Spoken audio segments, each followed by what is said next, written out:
오늘 하루 현재까지 100명의 확진자가 추가 발생하면서 총 확진자가 모두 204명, 하루 만에 2배로 늘었습니다. 이 가운데 신천지 관련 환자는 모두 144명입니다. 코로나19 사망자가 또 발생했습니다. 경북 청도 대남병원에 입원 중 확진 판정을 받고 부산으로 이송된 50대 여성입니다. 현장 취재기자 연결합니다. 질병관리본부가 신천지 대구 신도 4,400여 명에 대한 조사를 벌이고 있습니다. 현재까지 544명이 관련 증상이 있다고 밝혀 확산세가 걷잡을 수 없는 상황으로 가고 있다는 우려가 나옵니다. 서울시가 코로나19 확산을 우려해 광화문 광장 집회를 금지한다는 방침을 내놨지만 정광훈 목사가 이끄는 범투본 측은 내일 집회를 강행한다고 밝혔습니다.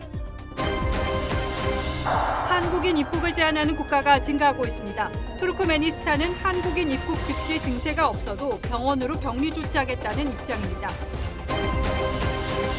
민주당이 금태섭 의원의 지역구에 공천을 신청한 김남국 변호사를 수도권에 전략 배치하며 이른바 조국 수호 논란 정리에 나섰습니다. 미래통합당 김형호 공관위원장은 TV조선 취재에서 안철수 전 대표와 통합이 아니라면 관심이 없음을 분명히 했습니다.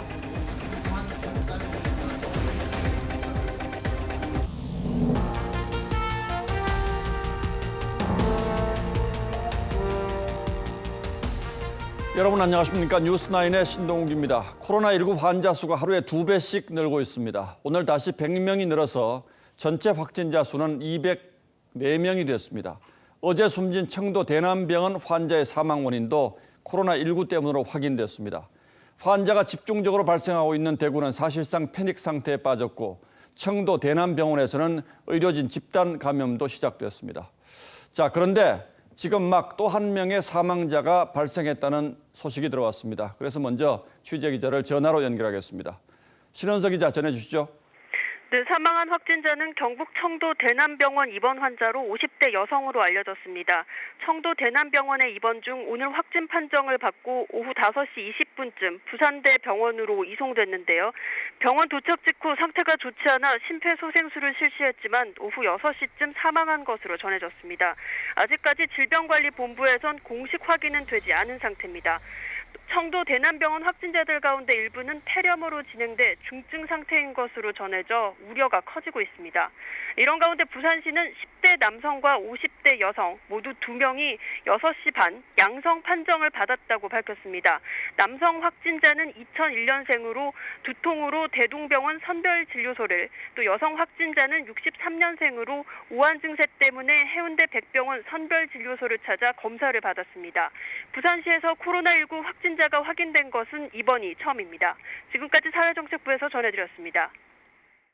예, 이로써 확진자는 206명 그리고 사망자는 2명이 되겠습니다. 이렇게 코로나19 확진자가 걷잡을 수 없이 늘고 있고 발생 지역도 강원도를 제외한 전국으로 퍼졌습니다. 오늘 하루 동안에만 100명 이상의 추가 환자가 발생했는데 정부는 그러나 신천지라는 폭발적 확산의 도화선이 확인된 만큼 여전히 통제가 가능하다는 입장입니다. 감염병 위기 경보도 경계 단계를 유지했습니다. 이다솜 기자가 이어서 보도합니다. 코로나19 확진자가 하루 새 2배가 늘어 200명을 넘어섰습니다. 오늘 하루 100명이 추가돼 국내 확진자는 공식적으로 204명이 됐습니다. 80명의 확진자가 나온 대구를 비롯해 전북, 광주, 경남, 제주 등 전국에서 산발적으로 확진자가 발생했습니다. 서울은 하루 새 5명의 확진자가 추가로 발생했습니다. 현재 대구와 일부 지역을 중심으로 지역사회 전파가 확인된 상황이라고 판단하고 있고, 폭발적 증가의 원인으로 꼽히는 신천지 대구교회 관련 확진자는 오늘만 85명이 추가돼 144명으로 늘었습니다. 정부는 대구와 청도를 감염병 특별관리지역으로 지정해 중앙정부 차원의 방역과 지원을 강화하겠다고 했습니다. 특정 집단을 중심으로 일어나고 있기 때문에 저희들이 조금 더 역학조사나 방역을 통해서 통제가 좀 가능하다고 좀 생각을 하고 있고요. 부족한 병상은 대구 의료원 등을 감염병 전담병원으로 지정해 환자들을 격리하기로 했습니다. 하지만 이런 조치에도 불구하고 병상을 배정받지 못해 집에서 대기하는 확진자들이 속출했습니다. 정부는 감염병 위기 경보를 심각 단계로 상향하는 방안을 논의했지만 현행 경계를 유지하기로 했습니다. 지역사회 전파가 시작된 초기 단계이고 질병의 중증도가 대부분 경증이라는 이유에서입니다. TV조선 이다솜입니다. 코로나19는 신천지 대구 예배에 참석했던 신도를 중심으로 전국적으로 퍼지고 있습니다. 서울, 광주, 경남, 충북 등 전국 거의 대부분의 지역에서 새로운 확진자가 발생하면서 신천지 관련 환자가 전체 확진자의 70%를 넘어섰습니다. 지금은 대구가 가장 심각합니다만 전국에 걸쳐 동시다발적인 지역사회 감염이 그래서 우려되는 상황입니다. 이재중 기자가 보도합니다. 코로나19 확진자 204명 가운데 신천지 연관 환자는 144명으로 70%가 넘습니다. 교인들이 좁은 간격으로 붙어 앉아 예배를 보는 신천지 특성 탓에 확진자는 폭발적으로 증가했습니다. 하지만 첫 감염원이 어딘지는 파악되지 않고 있습니다. 보건당국은 교인들 가운데 누군가 중국에 다녀왔거나 중국 등 오염 지역에서 온 사람들과 접촉해 감염됐을 것으로만 추정하고 있습니다. 감염원 발병 지역으로 분류되고 있는 후베이성이나 이런 데에 어떤 교류가 있었는지에 대해서는 계속 조사를 진행하고 있습니다. 신천지 교인들로 인해 대구 이외에서도 지역사회 감염이 우려되고 있습니다. 대구 예배에 참석한 뒤 전국으로 흩어진 신천지 교인이나 접촉자들이 속속 확진 판정을 받고 있기 때문입니다. 신천지 관련 전국 확진 환자는 경남 4명, 광주 4명, 경북 2명, 서울과 충북 각각 1명 등 모두 12명입니다. 서울 서초구는 SNS에 방배 3동에 사는 59살 신모 씨가 확진 판정을 받았다고 밝히고 다중이용시설 방역을 강화했습니다. 특히 이 31번 환자는 거기에다가 또 이 종교 활동을 통해서 다수의 이 집단 발병을 일으켰기 때문에 지역 내 감염의 시작이다. 보건당국은 신천지 대구교회 예배에 다른 지역의 교인들이 얼마나 왜 참석했는지 추적하고 있습니다. TV조선 이재중입니다. 때문에 대구시가 지금 9천 명이 넘는 대구 신천지 신도 전체를 대상으로 조사를 벌이고 있는데 감염 증상이 있다고 답한 신도가 500명이 넘는다고 합니다. 이 신도들 가운데 확진자가 얼마나 더 나올지 또 어디를 다녔는지 누구를 만났는지 일일이 다 파악하는 건 사실상 불가능해 보입니다. 그리고 무엇보다 400여 명은 아직 연락조차 되지 않고 있습니다. 김다로 기자가 보도합니다.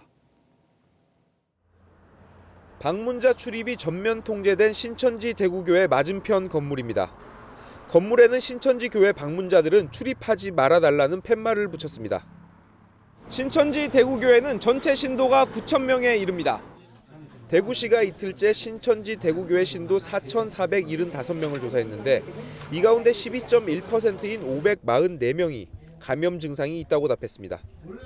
어제 파악된 135명보다 유증상자가 3배 넘게 늘었습니다. 전체 신도 가운데 절반 정도만 조사를 진행했는데 현재 400명이 연락조차 닿지 않고 있습니다. 문자를 남겨놓는다든지 계속 텀을 두고 전화를 한다든지 그렇게 하는 수밖에 없죠. 일일이 찾아가서 대면할 수도 없으니까. 신천지 대구교회는 신도들에게 전화를 꼭 받으라고 안내했다고 밝혔습니다. 무조건 전화 받으라고 하죠. 협조하고 각 구별로 이렇게 공호사 오면 다 받으라고 이렇게 하는데 일부러 안 받고 그런 건 없어요. 신천지 대구교회 신도에 대한 전수조사가 마무리되면 감염 증상이 있거나 연락이 두절된 사람은 더 늘어날 전망입니다. TV조선 김다로입니다. 자, 이렇게 상황이 심상치 않게 돌아가자 서울을 비롯한 전국의 다른 지자체들도 서둘러 신천지 교회 폐쇄에 나서고 있습니다. 전국을 옮겨 다니며 예배를 보는 독특한 예배 방식 때문에 교회 자체를 폐쇄하지 않고는 추가 확산을 막을 수 없다는 판단 때문입니다. 문재인 대통령도 신천지 측이 제공한 자료에만 의존하지 말고 철저히 조사하라고 지시했습니다. 배상윤 기자가 서울의 신천지 교회 한 곳을 찾아가 봤습니다. 서울 서대문구의 신천지 교회입니다. 예배당 문이 굳게 닫혀 있습니다. 잠실이 방역복을 입은 사람들이 곳곳을 소독합니다. 예배가 열리는 1월이면 수많은 신천지 교인들이 참석하는 것으로 알려졌습니다. 모두 1,000명 넘어요. 신천지에서 등록된 차량 이외에는 주차를 안 시켜요. 인근 주민들은 신천지 교인들의 포교 방식이 감염을 확산시켰다고 주장합니다. 비밀리에 기성교회로 가서 포교 활동을 한다든지 아니면 카페나 주변에서 그렇게 성경 공부를 한다고 제가 알고 있거든요. 불특정 다수를 만나는 일들을 하면서 전국 곳곳을 옮겨다니며 예배하는 독특한 방식이 사태를 키운 것 아니냐는 지적도 나옵니다. 누가 뭐 구청이나 뭐 보통 있는 데서 오고 그러고 무슨 행사할 때는 전국에서 다 오는 것 같아. 우려가 확산되자 서울시는 서울의 모든 신천지 교회를 폐쇄하기로 결정했습니다. 부산, 경기, 인천, 광주 등 전국의 지자체도 신천지 교회를 대부분 폐쇄했습니다. 문재인 대통령은 신천지 예배와 청도 대남병원 장례식장 참석자를 철저히 조사할 것을 지시했습니다. TV조선 배상윤입니다. 코로나19 무더기 감염이 발생한 경북 청도 대남병원에서도 추가 확진자가 여러 명 나왔습니다. 특히 간호사 4명을 포함해 직원 5명이 확진 판정을 받아서 의료진 집단 감염도 시작된 것으로 확인되었습니다. 어제 숨진 60대 남성의 사인도 코로나19 때문인 것으로 밝혀졌고 조금 전 전해드린 것처럼 한 명의 추가 사망자도 나왔습니다. 고서정 기자가 보도합니다. 코로나19로 첫 사망자가 나온 청도 대남병원입니다. 이곳에선 오늘도 확진자가 1명 더 늘어 총 16명의 감염이 확인됐습니다. 감염은 주로 정신병동에서 일어났습니다. 특히 이 가운데 간호사 4명과 직원 1명 등 의료진이 5명 포함됐습니다. 의료진 집단 감염이 시작된 겁니다. 해당 의료기관 종사자 및 입원 환자 등에 대한 전수검사가 진행 중에 있으며 현재까지 총 16명의 확진 환자를 확인하였습니다. 현재 병원은 외래 진료와 신규 입원을 중단한 상태로 입원 환자 92명은 타 병원으로 이송 조치했습니다. 또 병원 안에 있는 의료진에는 이동 중지를, 나머지는 자택 격리 조치를 내린 상태입니다. 비교적 짧은 기간 동안에 좀 높은 수준으로 노출이 일어나기 때문에 실제 감염이 진행을 하고 그 진행 과정에서 중증으로 진행할 가능성. 환자들과 밀접하게 접촉하는 의료진들의 집단 감염으로 병원 내 확산 우려도 높아졌습니다. 어제 이 병원에서 사망 후 확진을 받은 60대 남성은 코로나19로 폐렴이 악화돼 숨진 것으로 밝혀졌습니다. 보건당국은 최종 사망 원인을 확인하기 위해 부검도 검토하고 있습니다. TV조선 고서정입니다. 대남병원에서는 지난달 신천지 총회장인 이만희 씨의 형 장례식이 있었다고 합니다. 청도는 이 회장의 고향이기도 한데 그래서 신도들이 성지순례처럼 자주 방문하고 봉사활동도 한다고 합니다. 방역당국은 이런 독특한 지역적 특성과 집단 감염 사태의 연관성을 조사하고 있습니다. 보도에 정은혜 기자입니다. 경북 청도 대남병원의 장례식장입니다. 문이 굳게 잠겨 있습니다. 지난달 31일부터 지난 2일까지 신천지교회 총회장인 이만희 씨의 친형 장례식이 이곳에서 열렸습니다. 12지파에서 고위 간부들부터 시작해서 다 와서 문상을 했을 거란 말이에요. 적어도 수백 명은 왔지 않겠습니까? 청도는 이 회장의 고향이어서 신도들이 자주 방문합니다. 성지죠. 가서 내가 예배 보고 총회장님 집 이렇게 보고 기도했던 자리 이런 거 보고. 봉사활동도 정기적으로 합니다. 2월 초로 알고 있습니다. 풍각 켤리에서 이발 봉사하신 걸로 알고 있습니다. 1년에 몇 번 간헐적으로 오신 걸로 알고 있습니다. 신천지 대구교회 첫 감염자인 31번 환자는 청도 대남병원이나 장례식장에는 오지 않았던 것으로 확인됐습니다. 세부 정보를 면담 조사와 위치 추적 조사를 조회한 결과 대남병원이나 장례식장은 방문하지 않은 것으로 확인되었습니다. 신천지 대구교회 측은 31번 환자가 지난 1일 오후 6시쯤 청도군의 한 찜질방만 방문했다고 밝혔습니다. 보건당국은 대남병원과 신천지 교회 사이의 연결고리를 찾고 있습니다. TV조선 정은혜입니다. 신천지 교회 측은 오늘 모든 예배와 전도 활동을 중단하고 정부 방역에 협조하겠다고 공식적으로 입장을 내놨습니다. 그러면서도 이만희 총회장은 이번 사건은 신천지 교세 확장을 저지하려는 마귀의 짓이라고 주장했습니다. 코로나 사태 태풍의 눈 신천지 교회에 오늘의 포커스를 마쳤습니다. 신천지 교회가 공식 입장을 냈습니다. 전국 모든 교회에서 예배와 모임, 전도 활동을 일체 중단하고 당국의 방역에 적극 동참하겠다고 밝혔습니다. 이만희 총회장도 신도들에게 당국의 지시에 협조를 당부하며 전도와 교육을 통신으로 하자는 편지를 보냈습니다. 그러면서 근본 병마 사건은 신천지의 급성장을 저지하려는 마귀의 짓이라고 주장했습니다. 그야말로 이러한 사람들은 세상에 감당할 수 없다고 말씀하셨습니다. 새하늘 새 땅을 뜻하는 신천지는 지상천국론과 부활론, 영생론을 주요 교리로 합니다. 1931년 청도 출신인 이만희 총회장이 1984년 과천에 세웠습니다.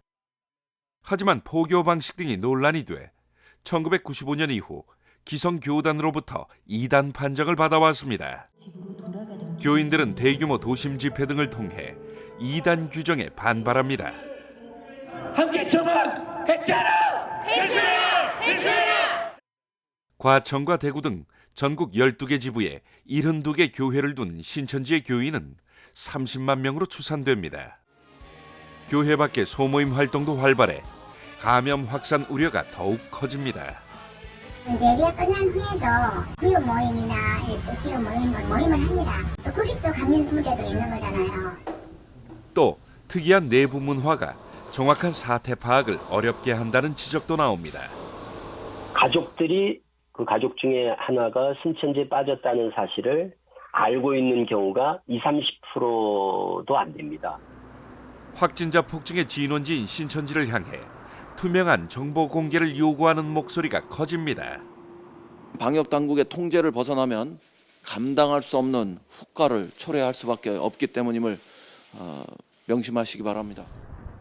이번 코로나 사태에 신천지 측의 협조도 중요하지만 자칫 교인들에 대한 낙인 찍기로 이어질 경우 방역 당국이 제 역할을 하기가 더 어렵다는 우려도 나옵니다. 마녀 사냥이 되면 안 되고 그냥 신천지 교인이라고 해서 우리가 혐오의 대상이 되면 안 된다고 생각하거든요. 신천지 교인들은 사회는 지금 신천지를 해야 하는 게 아니라 도와주려는 것임을 꼭 생각하셨으면 좋겠습니다. 신천지 교인을 포함해 온 국민을 위해서 지혜를 모아야 할 때입니다. 뉴스라인 포커스였습니다. 신천지 예배 참가자뿐 아니라 대구를 방문한 코로나19 환자가 전국 곳곳으로 퍼지고 있습니다. 31번 환자가 다녀간 대구의 호텔 결혼식장에 갔던 김포시에 사는 부부와 여행을 다녀온 20대 청년 그리고 군 휴가를 다녀온 군인 등 확진자의 유형도 다양합니다. 주원진 기자가 더 자세히 설명해드리겠습니다. 대구의 한 호텔 웨딩홀입니다. 31번 확진자가 다녀간 곳입니다. 지난 15일 경기 김포에 사는 30대 부부는 이곳에서 친척 결혼식에 참석했습니다. 이후 대구에서 사흘간 머물렀습니다. 이 30대 부부는 오늘 코로나19 확진 판정을 받았습니다. 31번 환자가 머물렀던 대구 지역 호텔 캠벨 웨딩홀에서 친척 결혼식에 참석하여 1시간 30분 정도 머물렀습니다. 제주도에서도 첫 코로나19 확진 환자가 나왔습니다. 이 환자는 해군에 복무 중인 A상병입니다. A상병은 지난 13일부터 18일까지 휴가 중 대구를 방문했습니다. A상병은 제주공항에서 편의점만 들린 뒤 바로 부대로 복귀했습니다.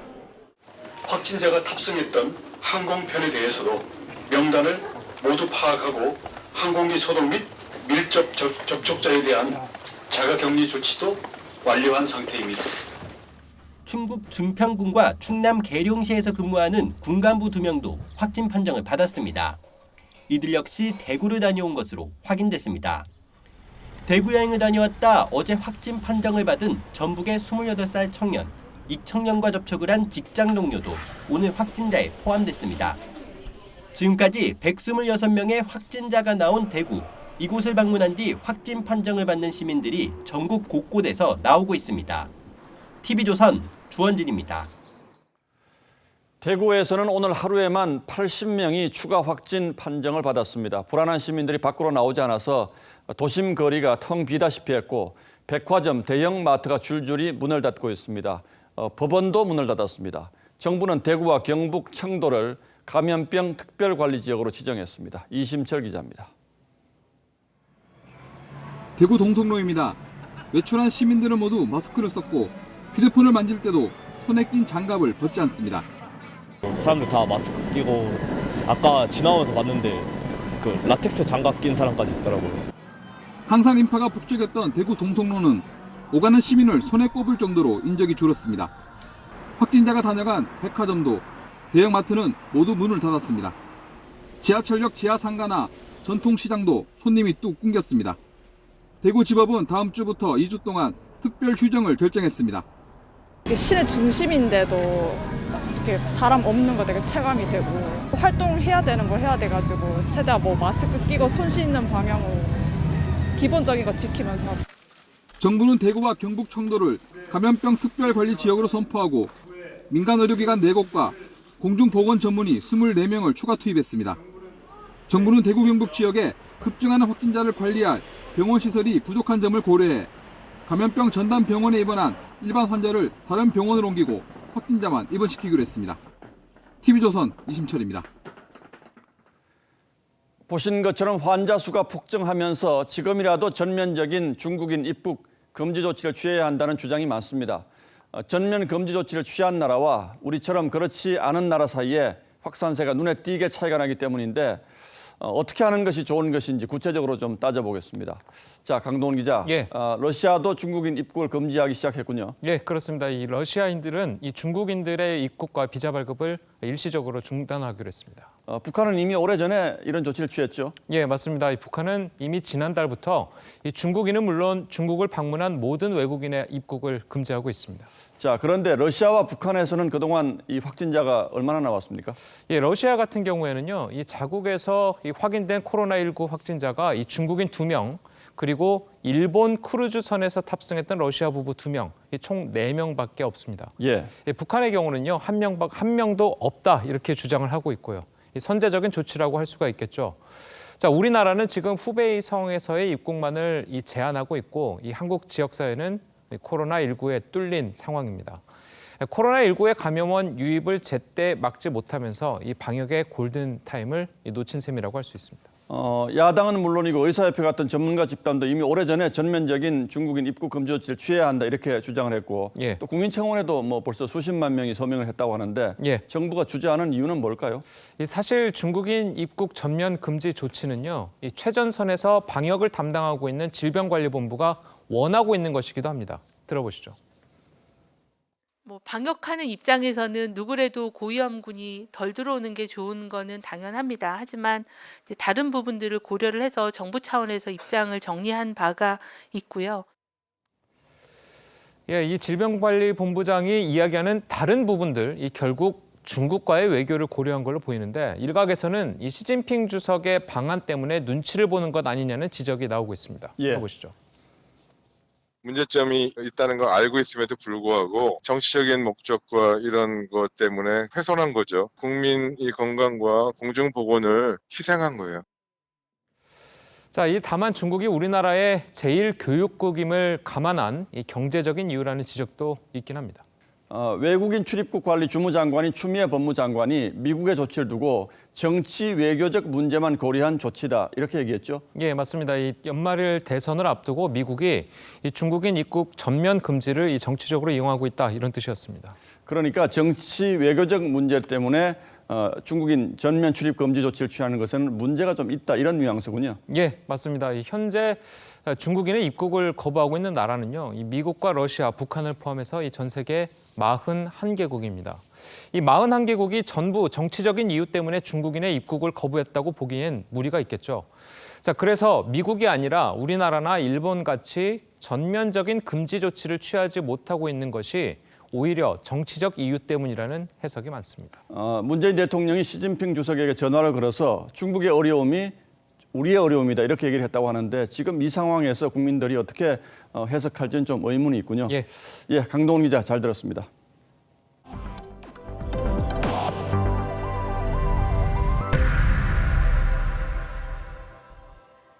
오늘 서울에서 추가된 확진자 가운데 한 명은 대학병원의 환자 이송 요원입니다.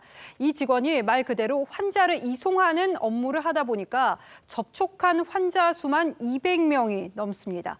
해당 병원은 전면 폐쇄됐습니다. 송민선 기자가 보도합니다. 서울 은평구에 있는 가톨릭대학교 성모병원. 원내 방역으로 임시 휴진한다는 안내문이 붙었습니다. 이 병원에서 환자 이송 요원으로 일하던 A씨가 오늘 코로나19 확진 판정을 받았습니다. 폐렴 소견이 보여서 환자에게 코로나 검사를 할 것을 권유하였습니다. 다만 이제 환자가 거부를 일단은 한 상황이었고요. A씨는 지난 2일부터 발열 등 증상을 보이다 상태가 악화돼 이 병원에서 외래 진료를 받습니다. 해당 환자는 어제 이곳 선별진료소를 방문해 검사를 받았고 1차 검사 결과 양성 판정을 받았습니다. 병원은 외래 진료를 중단했습니다. A씨가 지난 2일부터 17일까지 병동과 검사부서 등으로 이송한 입원 환자는 207명에 달합니다. 퇴원한 135명은 관할 보건소가 관리하고 아직 입원 중인 72명에 대해선 코로나 검사가 진행 중입니다. 역학조사를 하기 위해서 일부 응급실과 외래는 일단 중단한 상태로 조치를 진행하고 있다. 앞서 56번 확진자가 다녀가면서 문을 닫은 서울 종로 이비인후과에는 청와대 경비단 소속 경찰 10명도 방문한 것으로 확인됐습니다. 밀접 접촉자는 아니지만 경찰은 예방 차원에서 이들을 2주간 격리했습니다. TV조선 송민선입니다. 이번 주 서울 종로에서 잇따라 감염 경로를 알 수 없는 깜깜이 환자들이 나왔었죠. 미스터리가 풀렸습니다. 종로 노인복지관에서 4명의 확진자가 식사를 했는데 그 가운데에는 명륜교회 교인인 6번 환자와 접촉을 한 83번 환자가 있었습니다.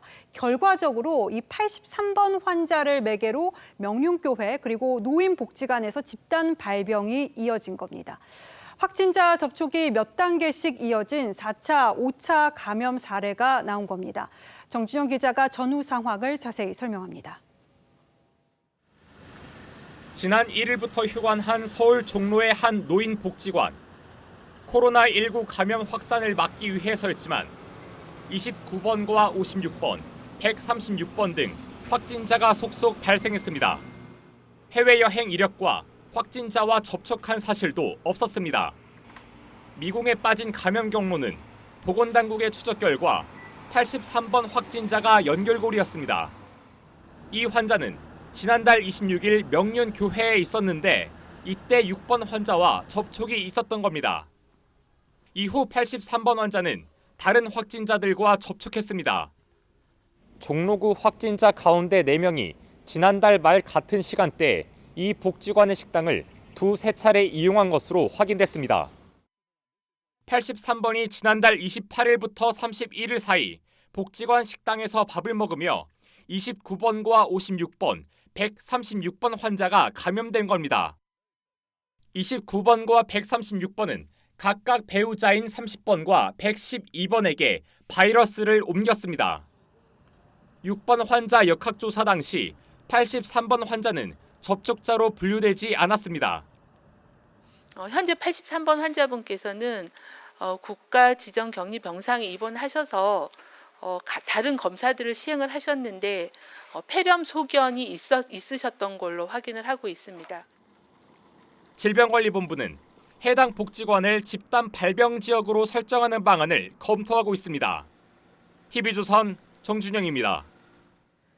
서울시가 코로나19 확산을 우려해서 광화문 광장 집회를 금지한다는 방침을 내놨습니다. 하지만 정광훈 목사가 이끄는 범투본 측은 마스크를 쓰고 내일 집회를 강행하겠다는 입장입니다. 황선영 기자가 보도합니다. 서울시는 당분간 시내 주요 광장 사용을 금지하기로 했습니다. 코로나19가 빠른 속도로 확산되자 사람들이 많이 모이는 집회를 원천 차단하겠다는 취지입니다. 서울시는 시민 운집이 많은 서울광장, 청계광장, 광화문 광장의 사용을 금지하겠습니다. 조치를 위반한 주최 측 등에게는 300만 원 이하의 벌금을 부과하기로 했습니다. 광화문 광장 곳곳엔 집회를 금지한다는 현수막 30개를 달았습니다. 하지만 이번 주말 집회를 신청한 일부 보수단체들은 강행하겠다고 밝혔습니다. 저희는 준비 다 됐고 그대로 집회를 합니다. 혹시라도 없으신 분들은 우리가 마스크 드리고. 경찰은 서울시의 지침에 협조할 방침인데 물리력을 행사해 집회를 막을 권한은 없습니다. 서울시가 내린 집회 금지령은 감염병 예방법에 따른 것인데 집시법에 의해 금지된 집회가 아니어서 경찰이 해산 조치할 수는 없습니다. 다만 경찰은 집회를 강행하는 주최 측을 서울시가 고발하면 엄중하게 사법 처리할 방침이라고 밝혔습니다. TV조선 황선영입니다. 코로나19가 오프라인 유통시장을 사실상 마비시키고 있습니다. 확진자가 다녀간 매장들이 잇따라 휴업을 하면서 지난 한 달 동안 전국에서 최소 15곳의 대형 매장이 임시 폐쇄했습니다. 권용민 기자입니다. 대형마트가 운영하는 한 대규모 쇼핑타운. 굳게 닫힌 문 곳곳에 휴업을 알리는 안내문이 붙었고 손님들은 발길을 돌립니다. 주회랑 거라서 돌아다니기 좀 뭐하죠. 닫기 전에는 평소에는 많이 타요? 그래도 많이 오는데 오늘 전혀. 축구장 13개 크기에 달할 정도로 부지가 큰 이 마트 주변은 개미 한 마리 찾아볼 수 없을 정도로 썰렁합니다. 코로나19 확진자가 들렀던 매장들의 도미노 휴점이 이어지고 있습니다. 오늘은 일산 이마트타운과 홈플러스 광주 계림점이, 어제는 대구 현대백화점과 동아백화점, 이마트 성수점이 임시 휴업에 들어갔습니다. 지난 한 달간 임시 휴업한 대형 점포는 최소 15개로 피해액은 5천억 원 수준으로 추산됩니다. 당장 이번 주말도 매출 타격이 불가피한 상황. 가뜩이나 어려웠던 전통시장 상인들은 앞이 캄캄합니다. 지금 심각하죠. 외부에서 사람들이 안 오니까 우리 하루 벌어서 먹고 사는데 너무 어려움이 많죠. 자영업자 사업소득은 사상 최초로 5분기 연속 추락하고 있는데 코로나19 피해는 아직 반영되지 않았습니다. 갈수록 커져가는 코로나19 충격 속에 오프라인 소비시장은 사실상 빈사 상태에 빠졌습니다. TV조선 권용민입니다. 요즘 마스크 없이 밖에 나가는 게 엄두가 안 날 지경인데 정부 단속에도 마스크 값은 좀처럼 떨어지지 않고 있습니다. 장당 3,000원 안팎까지 치솟은 마스크를 4인 가족이 한 달 사용하면 대략 40만 원 선입니다. 권영석 기자가 취재했습니다. 서울의 한 대형마트. 마스크 진열대 앞이 손님들로 붐빕니다. 마스크 가격은 2,500원 안팎. 다른 곳에 비해 조금 싸게 나오자 시민들은 한 움큼씩 장바구니에 담습니다. 코로나19 확산 전까지만 해도 1,000원 아래로 살 수 있던 마스크는 온라인 평균가가 3,000원을 넘어섰습니다.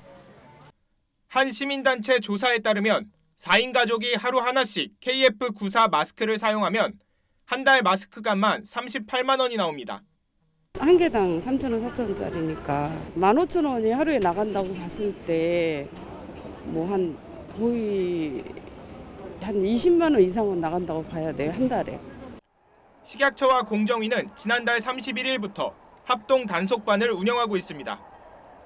하지만 정부 단속을 비웃기라도 하듯 지난 2주 동안 성인용 KF94 마스크는 13%, 어린이용 KF 마스크는 23% 넘게 가격이 올랐습니다. 판매자들이 비정상적으로 가격을 올려도 정부가 막을 방법은 사실상 없습니다. 대형 인터넷 쇼핑몰은 가격을 복구하지 않는 판매자들에게 판매를 중단시키겠다고 했지만 사실상 가격 상승을 막지는 못하고 있습니다. TV조선 권영석입니다. 한국인의 입국을 제한하는 국가가 증가하고 있습니다. 투르크메니스탄은 한국인 입국 즉시 증세가 없어도 공항에서 바로 병원으로 격리 조치하겠다는 입장입니다. 대만은 우리나라를 전염병 여행경보 1단계 지역으로 지정했습니다. 유예림 기자입니다. 대만의 전염병 여행경보 안내 홈페이지입니다.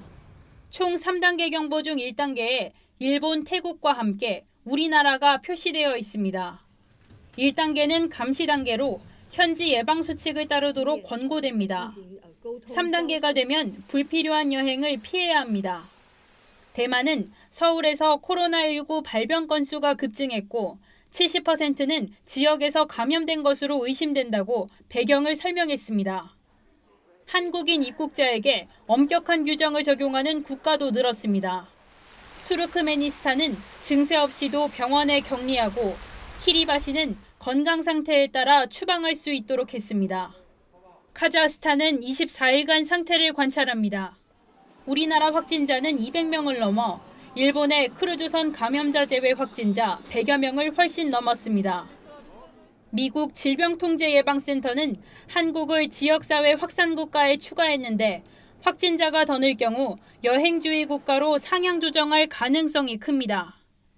한국의 감염 확산 소식이 퍼지자 중국 내 소셜미디어에선 한국 슈퍼전파자가 인기 검색어 순위에 올랐고 한 중국과학원 연구원은 한국과 일본이 우한을 교훈 삼아 더욱 엄격하게 통제하고 대응해야 한다고 조언했습니다.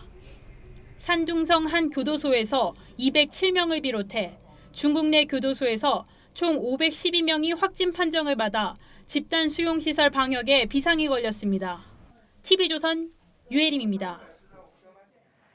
부산에서 리모델링 공사 중인 노후주택이 무너져 근로자 5명이 매몰돼 2명이 숨졌습니다. 이승훈 기자입니다. 2층 건물이 갑자기 무너집니다. 길 가던 시민들이 차도까지 뛰쳐나옵니다. 펑 소리가 나길래 아버니까 집에 와장창 해갖고 먼지하고 막 들어서 그 옆에 뒤에서. 오늘 오전 11시 4분쯤 부산에서 리모델링 공사를 하던 2층짜리 단독 주택이 무너졌습니다.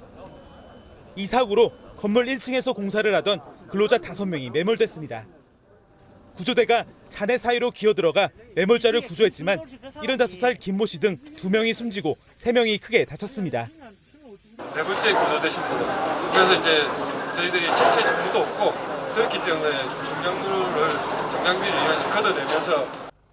무너진 건물은 46년 전인 1974년에 지어졌고 3, 4일 전부터 리모델링 작업을 시작했습니다. 경찰은 철거 과정에서 천장을 받치고 있던 기둥이 하중을 견디지 못하고 무너진 것으로 보고했습니다.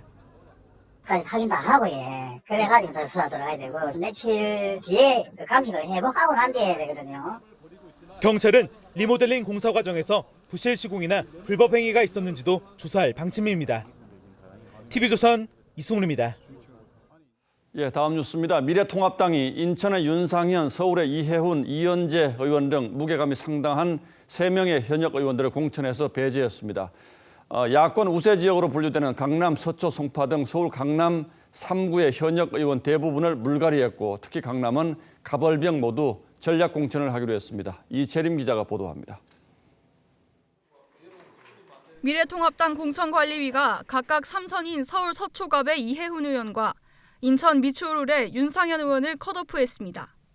강남 경에 재선 이은재 의원도 공천 탈락시키고 이들 3개 지역을 포함해 강남 가불까지 전략 공천지로 발표했습니다. 강남권 3개구에서 서초을 박성중 의원만 경선에 참여시켜 사실상 강남 3구의 현역 전체를 물갈이한 겁니다. 다만 공관위는 탈락자들을 다른 지역으로 재배치하는 방안도 고민 중입니다. 아주 훌륭한 사람, 아까운 사람이 또 추가로 신청을 한다면은 우리가 적절하게 판단을 하겠습니다. 어디다가 재배치를 해야 되는지. 신대철 원내대표와 김명현, 주광덕 의원 등 9명도 공천이 확정됐습니다. 반면 경기 평택이 지역구인 5선 원유철 의원은 불출마를 선언했습니다.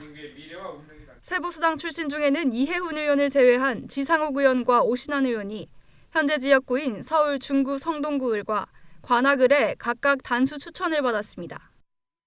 통합의 상징성을 강조하면서 중도 표심까지 고려한 전략적 선택이었다는 평가가 나옵니다. TV조선 이채리입니다.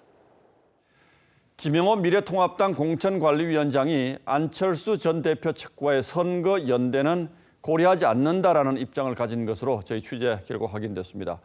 통합하는 것이 아니면 시너지 효과가 나지 않는다는 것이죠. 다른 측면에서 보자면 통합을 압박하기 위한 것으로도 볼 수 있겠습니다. 김정우 기자의 단독 보도입니다. 안철수 전 대표의 측근인 이동섭 의원이 미래통합당에 합류했습니다. 의리를 지키며 함께 했습니다. 그러나 지금은 큰 위기 앞에서 모두가 똘똘 뭉칠 때라고. 이 의원처럼 바른미래당을 탈당한 안철수계 의원들은 이번 총선에서 지역구 당선을 위해 통합당과의 연대가 절실합니다. 이들은 안 전 대표에게 오늘까지 연대에 대한 입장 표명을 요구했던 것으로 전해졌습니다. 안 전 대표는 국민에게 약속한 길을 가겠다면서도 연대의 문을 완전히 닫지는 않았습니다. 저는 문재인 정권 폭정을 막자는 반문연대 주장에도 일리가 있다고 봅니다. 하지만 김영호 통합당 공천관리위원장은 TV조선과의 통화에서 선거연대에는 관심이 없다고 선을 그었습니다. 연대론 시너지 효과가 나지 않는다면서 통합이 아니라면 의미가 없다고도 했습니다. 의원들이 각자 도생하는 상황에서 안 전 대표에게 마지막으로 중도보수 통합을 압박한 셈입니다. 남은 비례대표 4명은 일단 주말 창당 때까지는 안 전 대표와 함께하겠다는 입장이지만 통합이나 연대 논의가 부진할 경우 추가 이탈자가 나올 가능성이 있습니다. TV조선 김종우입니다. 예, 이번에는 민주당 소식입니다. 조국 내전 논란이 일었던 민주당의 서울 강서갑 공천 문제가 일단락되는 분위기입니다. 김남국 변호사를 서울의 다른 지역으로 전략 공천하기로 해서 형평성에 문제가 있다는 반발이 또 나오고 있습니다. 이미지 기자가 보도합니다. 민주당은 김남국 변호사를 수도권 지역에 전략 배치하면서 금태섭 의원과 김 변호사 두 사람을 모두 살리는 방법을 택했습니다. 우리 당이 필요로 하는 그런 인재라는 판단하에 청년 인재가 투입되기에 적합한 그런 지역을 잘 선정을 해서 그 지역에 우선 투입하기로. 조국 프레임 논란 확산에 부담을 느낀 당 지도부가 서둘러 교통 정리를 한 겁니다. 다만 금 의원은 자신의 지역구인 강서갑에서 경선을 치르게 됐습니다. 김 변호사는 전략 지역으로 지정된 서울 금천 배치 가능성이 거론됩니다. 금천은 대표적 민주당 강세 지역으로 꼽힙니다. 반면 금태섭 의원에겐 공수처 법안 처리 과정에서 기권한 것 등에 대한 입장 표명이 필요하다는 의견이 당 일각에서 제기된 것으로 알려졌습니다. 여권 지지층을 달래기 위한 것 아니냐는 관측이 나옵니다. 금 의원은 TV조선과의 통화에서 지도부와 진지한 대화를 나눴다고만 했습니다. 민주당 공천관리위는 오늘 서울 광진갑의 전해숙, 송파병 남인순 의원 등 현역 지역구 23곳을 비롯해 38개 지역 단수 공천을 결정했습니다. 청주 서원이 지역구인 사선의 오재세 의원은 공천 배제됐는데 무소속 출마를 선언했습니다. TV조선 이미지입니다. 방탄소년단이 4번째 정규 앨범을 공개했습니다. 바로 음원 차트를 장악했는데 앨범은 선주문만 402만 장을 기록하면서 돌풍을 예고했습니다. 최윤정 기자입니다. 방탄소년단이 10개월 만에 4번째 정규 앨범을 발표했습니다. 방탄소년단이 데뷔 후 7년을 이제 같이 돌아보는 그런 앨범입니다. 전작 페르소나 앨범 5곡과 15곡의 신곡이 담겼는데 타이틀곡 5는 파워풀한 힙합곡으로 아티스트로서의 사명감을 담았습니다. 파워풀한 에너지와 진정성을 가득 실은 그런 곡이고요. 아티스트로서 또 한 번의 성장을 그럼 보여줄 수 있는. 이번 앨범은 선주문 400만 장을 돌파하며 역대 최다를 기록해 앞으로의 신기록에 기대가 모아집니다. 지난해 작은 것들을 위한 시는 공개 하루 만에 유튜브 조회수 7,400만 건 돌파로 세계 부문 신기록을 세웠고 트위터 리트윗은 42만 2천 회로 최다 남성 그룹 1위에 올랐습니다. 앨범 차트인 빌보드 200에서 4번째 1위는 확실시되고 싱글 차트 핫 100에서는 기존 8위 기록을 경신할지 관심입니다. BTS는 앨범 발매 직후 미국 NBC의 토크쇼에 출연하는데 록펠러 센터 거리에는 팬들이 밤새 줄을 설 정도로 열기가 뜨거웠습니다. BTS 사랑합니다. 전 세계 팬들이 각자의 안무로 BTS의 컴백을 축하하는 영상도 4만 건이 넘는 등 세계는 이미 BTS에 취해 있습니다. TV조선 최윤정입니다.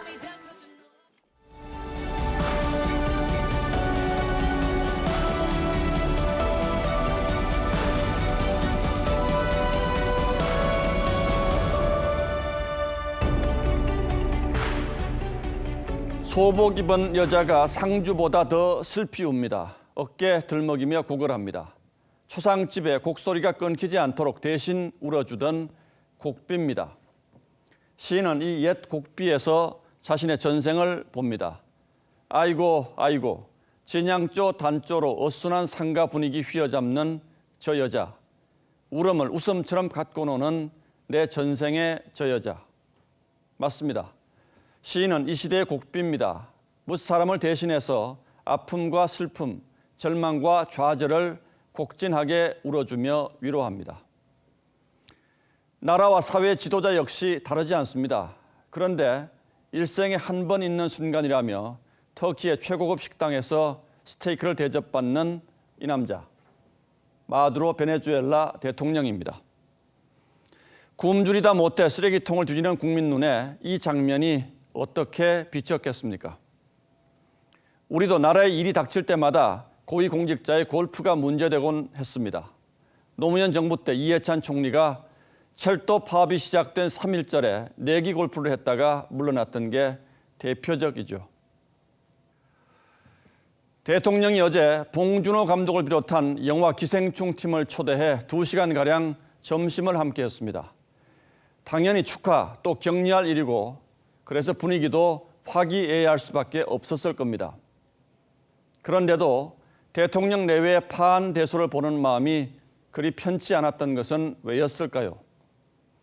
너무 촉박해서 연기하기가 어려웠다면 보다 간소하고 조용하게 했으면 어땠을까? 그것도 아니면 이런 장면을 공개하지 않았으면 어땠을까? 대통령 부부야 차려진 밥상에 수저만 들었을 뿐이라 하더라도 참모들은 또 무슨 생각으로 이런 행사를 강행했던 것일까? 의아한 생각이 꼬리에 꼬리를 물었습니다. 어제 대통령이 시진핑 주석과 통화해서 중국의 어려움은 한국의 어려움이라고 말한 것과 그 전날 질병관리본부장의 일문일답도 겹쳐서 떠오릅니다. 입국 금지에 대해서는 방역하는 입장에서는 누구래도 고위험군이 덜 들어오는 게 좋은 거는 당연합니다. 그런데 그 다음 말이 가시처럼 마음에 걸립니다. 다른 부분들을 고려를 해서 정부 차원에서 입장을 정리한 바가 있고요.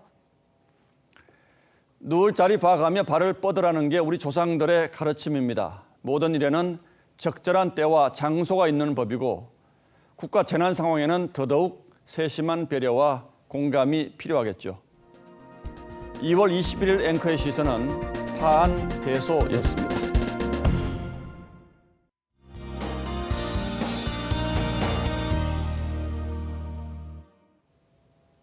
밤사이 전국에 비가 오겠습니다. 짧은 시간에 내리는 만큼 강수량이 많지는 않겠는데요. 경기 동부와 강원 영서, 산간 지역에서는 눈이 섞여 내릴 수도 있겠습니다. 또 내일 새벽에 비가 그치고 나면 중국발 스모그가 유입됩니다. 중서부 지역에서 미세먼지 농도가 매우 나쁨 수준까지 오를 텐데요. 그래도 다행인 건 바람이 강해진다는 겁니다. 덕분에 오후부터는 농도가 차츰 낮아지겠습니다. 경기 서해안과 동쪽 지역에서는 바람이 특히 더 강하게 불 텐데요. 강풍특보도 내려지겠습니다. 주의하셔야겠습니다. 바람이 불면서 기온은 내려가겠습니다. 내일 한낮 기온 서울이 6도, 강릉 11도, 대구 12도 등으로 오늘보다 4도 정도 낮겠습니다. 일요일 아침에는 대부분 지역이 영하권으로 떨어지겠고요. 다음 주 초에는 전국에 비 소식이 나와 있습니다. 날씨였습니다. 2월 21일 뉴스나인은 여기서 모두 마치겠습니다. 시청해주신 여러분 고맙습니다.